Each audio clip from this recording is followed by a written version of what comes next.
Polite inquiries, George Dobell, Jarrod, Kimber. Polite inquiries today, straight in it. We're in it with Ethan Sati, who says, to what extent did Oz play well and Eng play poorly? Well, that's always to a greater or larger extent, what happens when one team wins and the other team loses. Australia played really well and England played really badly. Amit Tripathi says, why would Michael Clarke intimidate a number 11 batsman? They just don't like each other, him and Anderson, let's be honest. There's a thing there. The teams are at each other's throats a little bit. There's no love lost, clearly. You've got a point, though. I don't think he did anything that wouldn't have happened a generation or two ago. But there are stump mics now, and he may have been called out by that. But both captains said what happens on the pitch stays on the pitch.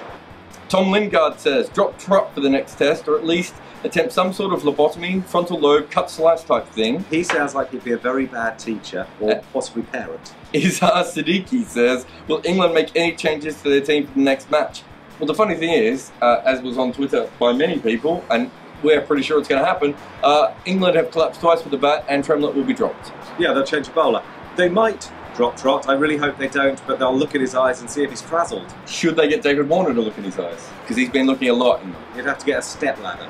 Desi Girl says, is getting caught down the leg side more shameful than the offside ones? I can't remember ever in my life seeing that many wickets caught down the leg side in one test match. And Mitchell Stark's not even playing. England played the off spin extraordinarily badly as well. Prakash Barot said, Mitchell J bowling chin music to the lesser batsmen like Tremlett and Swan and JA. Can't be right. Can it? Please discuss. I think it's great. Not village cricket. No, you go out there with helmets and bats and that's your job. If you don't want your tail enders facing it, declare. I just don't understand why you wouldn't go full on with these people. These guys can make runs. Swan's made serious runs before. Tremlett was an all-rounder when he was younger, and Jimmy Anderson has drawn tests.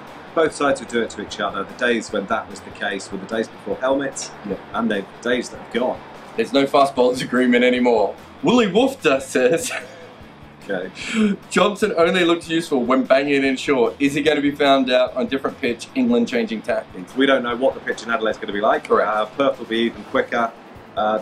Mitchell Johnson will certainly have days where he doesn't look a very good bowler. He's that sort of bowler, but his unpredictability is actually an asset because the batsmen have no idea what's going to come next. And if he wins Australia 2 tests, that's well on the way to winning the series. Jonathan Harris Bass. Sounds like a moron. It sounds like he had a terrible haircut. How important is the momentum that Australia will take from this victory?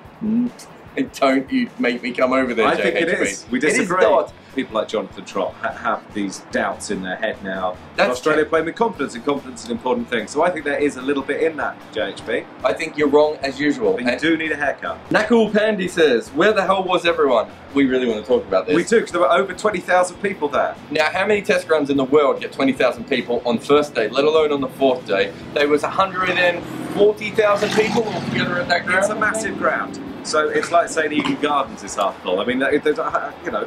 It's also misunderstanding what happens in Australian cricket. Australian cricket always has people for the first 3 days. No matter what the match situation, they don't always turn up for days 4 and 5. But 140,000 people in 4 days is pretty good. Nordic Mosquito says, did Mothra ever fight the Hulk? That's a good question. No. See you next time.